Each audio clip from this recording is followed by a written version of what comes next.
Yo, to think that it was on the 28th of November 2018 when I went to JB police station to open a case on behalf of a vulnerable young child who was a year.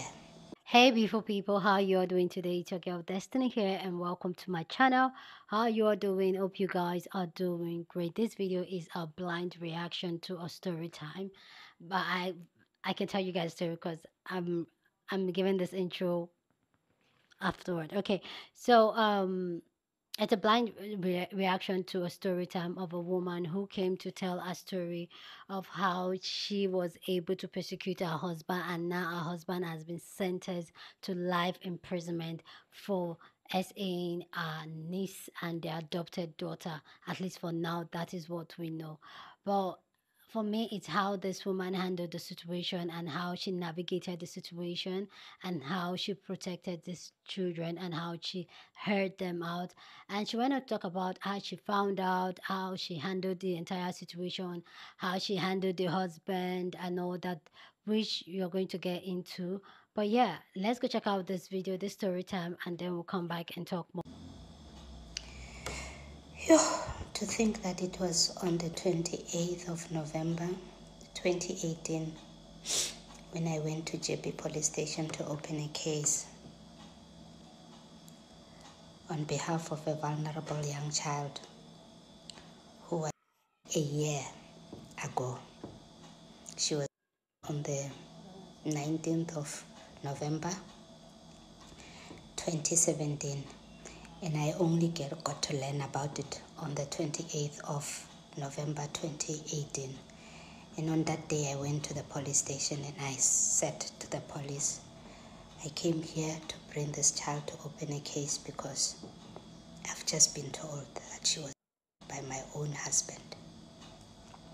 The police officers were very shocked. In fact, they were very shocked, but one thing that they did was to afford us the privacy because they took us to the victim empowerment room and they got a female officer to come and take the statement. But what was very interesting that throughout the interview, because they interview you as they write your statement, they kept on asking you, ma'am, are you sure? And I said, I'm sure about what I'm doing now, but I'm not sure about what I have been told because that is the job of the police. So I opened that case on the 28th of November 2018. Today, on the 31st of October 2024, my husband was sentenced to life imprisonment. On the 4th of April, he was found guilty. Wow. It's a bittersweet. I'm very grateful for the justice system. I want to thank Sergeant Baker, I think it was Baker, the first officer who received the docket at the Mamelodi police station. I want to thank Warrant Officer Magena. You were amazing. I want to thank the prosecutor of the case. I want to thank the magistrate of the case. I want to thank the psychologist who conducted counseling, and even those who were not really conducting counseling because you were trying to find out if this child was telling the truth. Thank you for doing your work. But I want to say that for anybody to get justice, to be served, you need to be strong. You need to have your story right. You need to tell your truth. Yeah. You just need to tell your truth. Don't manipulate anything. Just go with the truth. But that truth needs to land into the hands and the hearts of people who believe in it. Because when they believe in it, they protect it, they follow it, and they deal with it. Today, I am a proud South African. I can say that the criminal justice system has vindicated me, has vindicated my family. I need to say to my children, I'm very sorry. I'm very sorry that this is very painful. But I want you to go through this without blaming anybody but your father. He has to take responsibility for what he has done. He knows the truth. Don't get involved. You were not there. I was never involved in the detail of what happened during the day when it took place. I was never involved in that. I was just involved in ensuring that my niece is heard. I never said your father to anybody because I don't know. But today I can say your father is my niece because the court said so. They found him guilty. And this sentence is a vindication and a validation of how good our government is. Find it in your heart to move on without condemning me. You know, just in my continuation, I just want to say that I want to, the magistrate at the Pretoria Magistrate Court who presided over the case is Mrs. Ntlati. Thank you, Mme.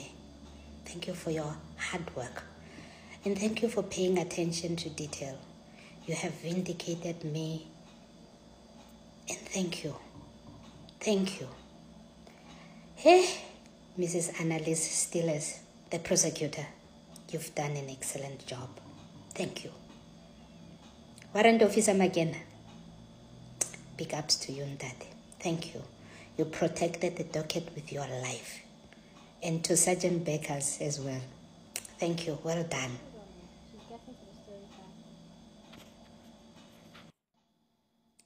So, the question is, how did I know? How did I get to know about the rape? How? I also got a trauma. Now, 28, it's November. Woke up early in the morning, me and my ex-husband make breakfast. And as usual, you can see me, I'm a very, what can I say? Like I'm a lively person. So everything that I do, you can imagine it will come with joy and happiness and a bit of fun. So we had a very nice breakfast and then we were driving together to work. He works at the PSA, I work at DACO. So, and we were living in Mamelodi at the time because it's 20 minutes to work. So it was very convenient. So we drove in the morning, arrived at work, dropped him at work, came back to my office, parked the car, go to my office, and then did a few errands. And then, boom, around 10 o'clock, I just decided, let me check my WhatsApps, social media, just to check what is happening. And then there I found this WhatsApp group. The WhatsApp group, I open it and it says this WhatsApp group was created for you, says Karen. And I'm like, what? Okay, I'm a panic button. I do panic a lot. So then I opened the WhatsApp group and I'm beginning to read. One message came from my cousin, the other cousin, the one who spilled all the spills. And he said that, you know what? I created this group for you so that everybody who is in this group can talk. They know something about your husband and they are all talking about it behind your back. They are telling each other and then they are saying, let us not tell her. I don't have the WhatsApp group because, changing phones, so I can't narrate it verbatim, but that was the long and short of it. Now it says, your sister knows about it, my aunt knows about it, and then all of them are talking about it among themselves, but they said they must not tell you. Wow. Something about your husband. Now I'm panicking. I'm like, okay, let me phone him. I phone him, he doesn't answer the phone. Then I say, okay, the creator of this group, I phone her, she doesn't answer the phone. And I'm like, okay, let me phone my younger sister. I phone her. Listen, the phone rings. 1, 2, 3 rings. And I'm like, now, my heart is pounding and I'm asking myself, what is this? Then I phone again for the 4th time and then she answers and I'm like, hey, what is happening? I hear that you guys know something about my husband and you are not telling me. And she says, Ish, Sis Karen. And I'm like, Sis Karen, what? Tell me. She says, Ish, I don't know what to. I said, hey, I'm asking you to tell me now. Ne? She says, are you sitting down? And I'm like, what is this? Then she starts. She says, hey, I na robo jokore monna haho our knees. I'm like, what? I sat down. Like, I literally just sat down. My heart was beating so fast, and I'm like, who? And they tell me, and I said, okay, fine. I'm like, why didn't you tell me? No, we didn't know. And then I just dropped the phone and I sat down, and I'm like, I was just about to cry, and I said, no, stop it. And I'm like, okay, I know where that child is. I can easily go there and talk to her so that I can determine the truth about this. I went to ask my boss if I can drive. I told her everything in a very short span of time. And I said, can I go? And then she agreed, and I drove. I left the office. I was flying. I was praying. I was declaring strength, power, mental health. I was declaring everything because I don't know, for some reason I just believe that this is it. I believe that something is really horribly wrong here. Then I drove. I arrive in Joburg at the school. I go to the school, get to the reception. I ask them, can I see the principal? They say, okay, the principal is there. And then they wanted me to wait. I said, please, if I can see the principal, this is very urgent. And they said, okay, fine. And then as I was just looking down the corridor, there was the principal, and I called, hi, ma'am, how are you? And then she says, oh, hi, how are you? I said, oh, I came to see you. This is very, very urgent. And she said, what? I said, listen, I came here because I just heard that my husband, this child. And I just got the news this morning. In this last 45 minutes, I just got that. And the principal was very shocked, and she said to me, okay, what are we going to do?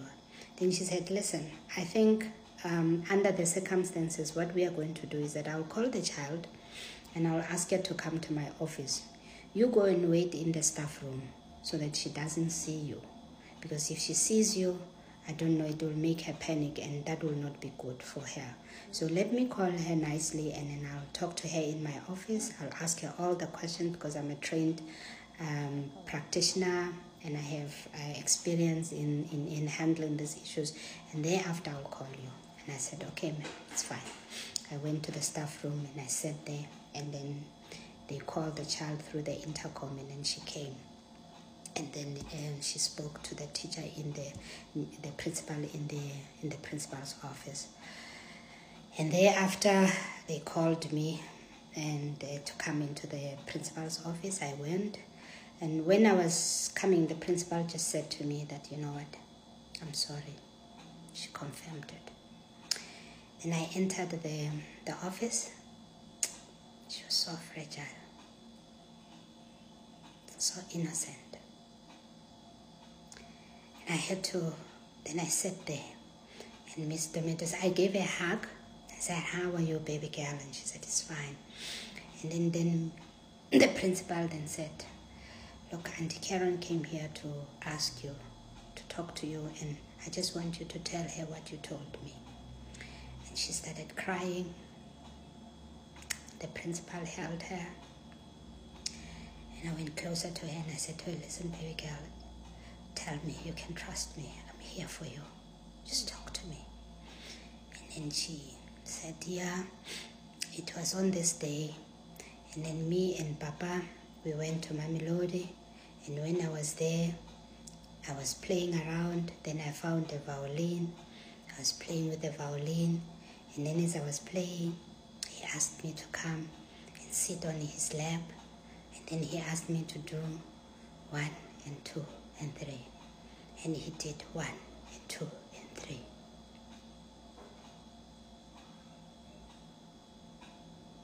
The first time I heard that, it was very sad. And I said, I gave her a hug. And I said to her, I'm so sorry. I'm really, really so sorry. said, I believe you. I believe you. I'm going to make sure that whoever did this to you gets punished. And I said to her that, listen, the principal actually asked, what are you going to do? I said, look, I'm going straight to the police. So, and then I said, okay, I got into the car, I asked her to come with me. And then we went straight to the JP police station. We arrived at the police station, and then, as I indicated in that first, the police took the statement. And thereafter we had to come home. And I drove with her. I came to the house. My adopted daughter was in the house. The other kids, I think they were at school or something like that. And that was on day 1, the 28th of November 2028. Oh, it's the early hours of the morning, so I'm unable to sleep. So I'm up, and I said, let me try and finish day 1 of what had transpired. So, as you all heard, on the 31st of October, my ex-husband sentenced to life in prison. He was I opened a case against him on the 28th of November 2018. He was found guilty of the 4th of April 2024. Now, I told the story of what happened on the 28th. I'm going to start where we now finish opening the case with this child. And then we come to the home in Johannesburg now, because that's where she was staying with my other children. It was in the house, my son and his wife were staying in the outside cottage.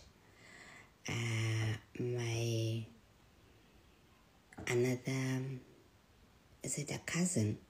Yeah, because it was my husband. The sister's son was staying in another cottage. My younger sister's son was staying in another cottage. So the house is quite big. It's a big yard. It has about 4 apartments outside. So it was, and then in the house, it was my 2 daughters, the one adopted, my own biological daughter, and then this child as well. So there were 3. So you can see that we were a big family. So when we came back, I may not narrate the details accurately, because 2018, it's a long time. But what I recall is that I came to the house, and then the child came and she went to her bedroom. And then I called my daughter-in-law to my bedroom, and I then said to her, listen, something horrible has happened. I've just been told that my husband has this child in 2018, and I took her to the police station to open the case, and I know this is going to be very devastating to my children. As a woman now, I'm telling her, because we have to hold hands and handle this thing. And I wanted her to be there for my son, her husband, because I know him. He may not be strong enough to handle this. And then, she was shocked. And thereafter, I think I was going to the kitchen when another call came in. And that call again revealed another shocking, guys, shocking news. My younger sister called me, and she said to me, where are you? I said, no, I'm at home in Johannesburg. I've just taken the child to open a case, and we open a case, so they will give us a case number. And she said, listen, talk to your daughter, your adopted daughter. And I said, why? She said, listen, apparently, Abuti, your husband is actually here too. And this thing has been going on. And she's really sorry. She was crying, and I just started sobbing. I just started crying hysterically so in the kitchen. Then I quickly went to my bedroom and I was crying. And she was saying, I'm so sorry, Sis Karen, I'm sorry. And I said, it's okay, but thank you for telling me. Thank you for telling me. And now I had to call my adopted daughter to hear from her if what I was just being told is true. In one day, shocking revelations. Yeah. So now I then walked across the house to go and look for her. I called her, and then she was sitting there with the other child. And I asked her, I said to her, listen, I want to talk to you. And I asked her, I said to her, baby girl, has daddy also been you? And she just started crying. And in her fragile voice as well, vulnerable, she started crying. But at that time, she was 23 years old. And she just started crying. And I said to her, I said, but baby girl, why didn't you tell me? And I said to her that, but in 2008, my family was suspicious that something like this was happening. And I asked you and you said they are lying. And I asked you and you said they are not. I even did the unthinkable because I wanted the doctors to confirm if you have been violated. But this I did not tell her. I'm just telling you now. And you said it's not true. Now you're confirming this.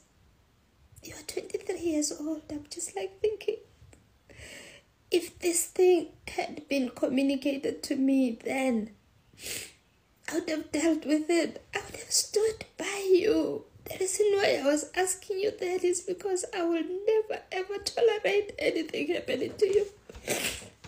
And the fact that you did not confirm it, I believed you because I do believe you, kids. And she just cried and I said to her, okay, I think we need to go to the police again. And you to open a case. And then I called my daughter-in-law again. And I told her that, listen, this one too has been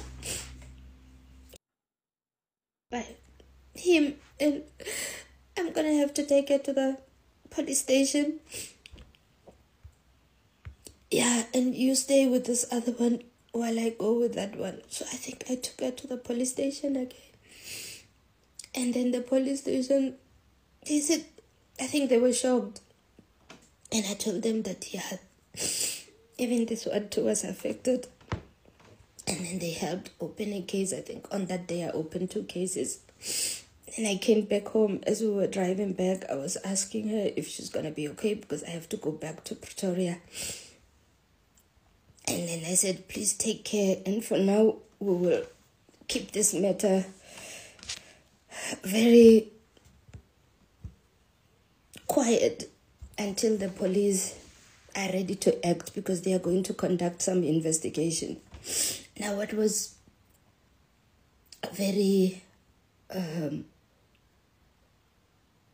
different from my adopted daughter, and she was 23, is that her opening the statement was not as clear and straightforward as the other child, because the small one was very clear.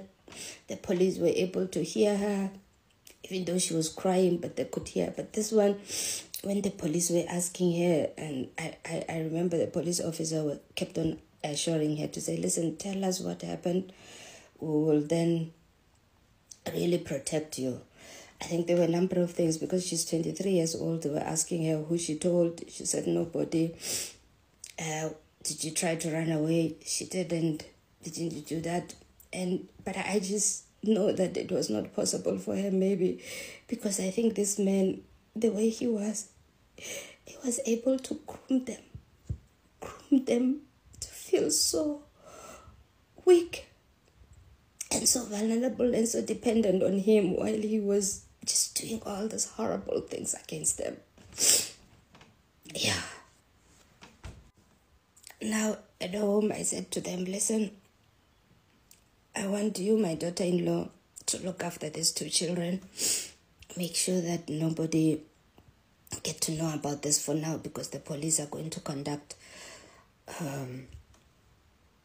some investigations, and they will then come and tell us the next steps.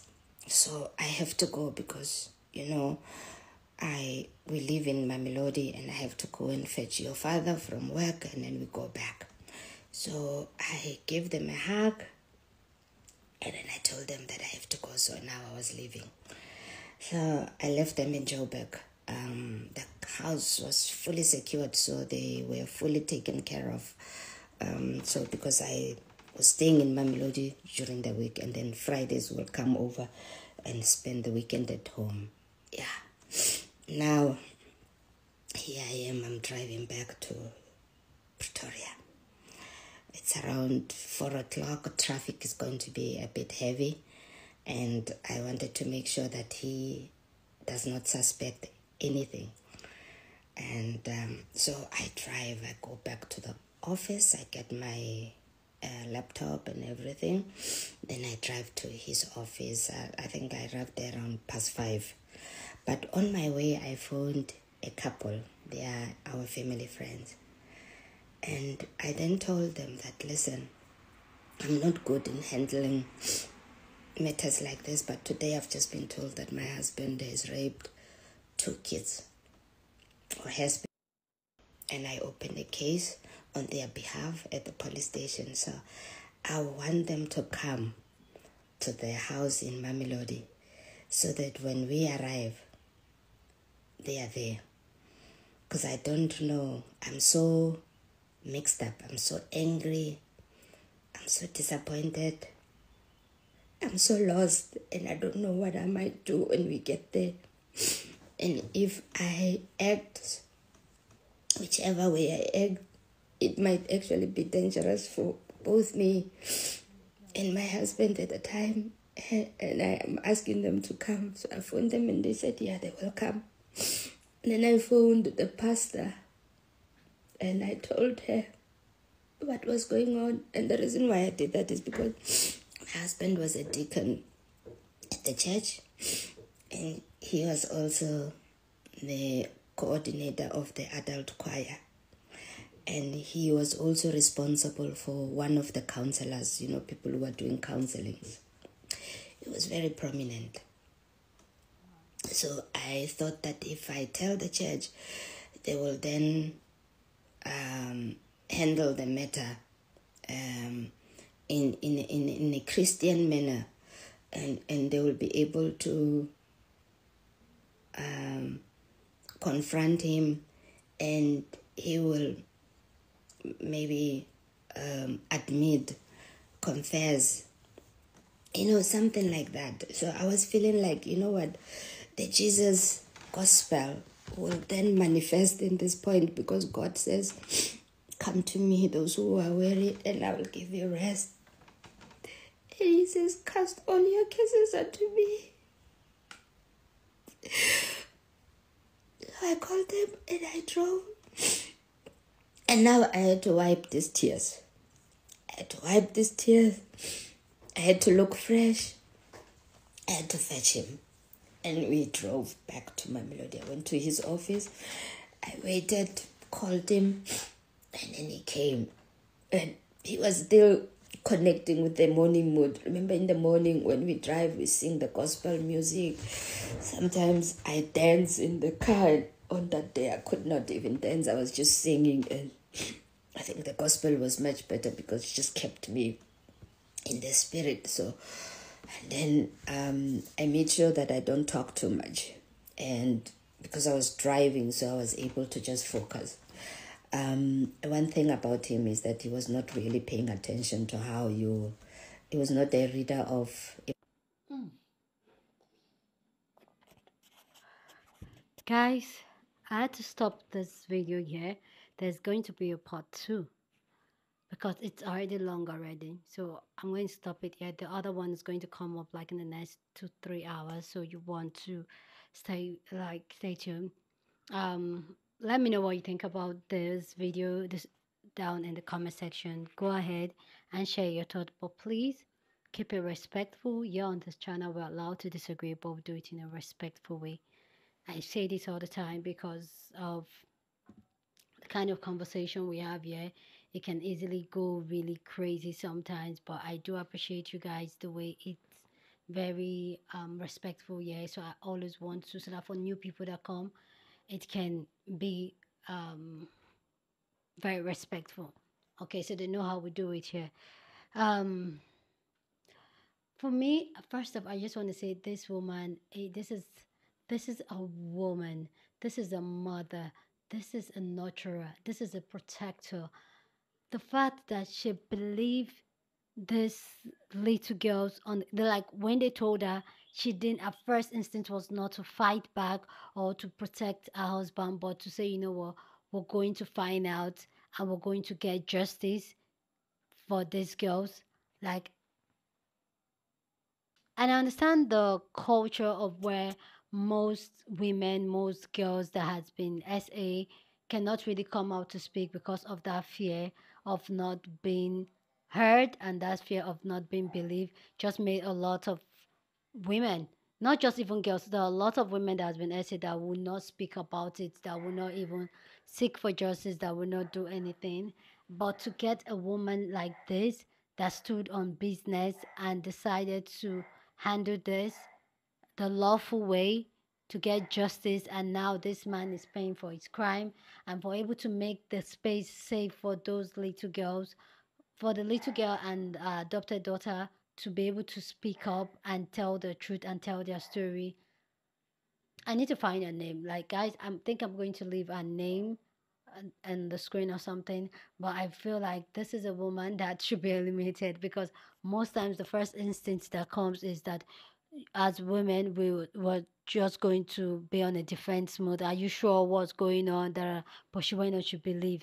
And this is another thing I want to say before I end this video and go to the second part, is the fact that the people that handles issue says a lot about how the issues is going to be navigated. And this is why it's very important, people, it's very important, the people you have around you, the people you allow to address issues, the people you go to address issues.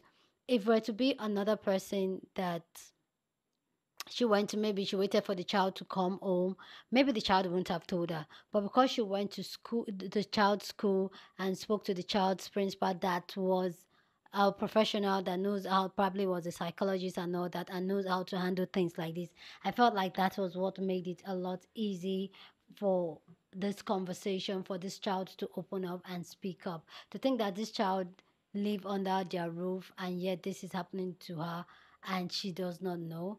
They just tell us about how praise will be on our plain sight, and sometimes this can be husband's brother, uncle, but most times we don't want to believe that the praise that we'll always talk about, that will always warn other girls about, are the praise that, those are the praise that we love, those are the praise that are in our family, and the truth is that they should not be protected. They should not be protected. Anyway, guys, I'm going to just stop here so that we can quickly get into part 2. I'm going to share more thoughts in the part 2, but let me know what you think so far about the story down in the comment section, okay? And share this video with somebody that you want to be part of the conversation. I feel like this is one of the videos that should be shared multiple times. Just continue sharing it, because a lot of women need to see and hear this story and see how things should be handled, rather than blaming, victim blaming, and being very defensive and protective of this man that is doing horrible things to children. Please go ahead and share this video. Don't forget to give this video a thumbs up, like this video, because this helps YouTube to push out my content for more people, so more people is going to see this video. So when you interact with the video, you give it a thumbs up, you share it, you comment. It just helps YouTube to push it more to other people, other women, other children, to see, other young people to see this video. please go ahead and do that. Subscribe to this channel if you haven't subscribed to the channel, and I'll see you guys in my next video. This is so Oof.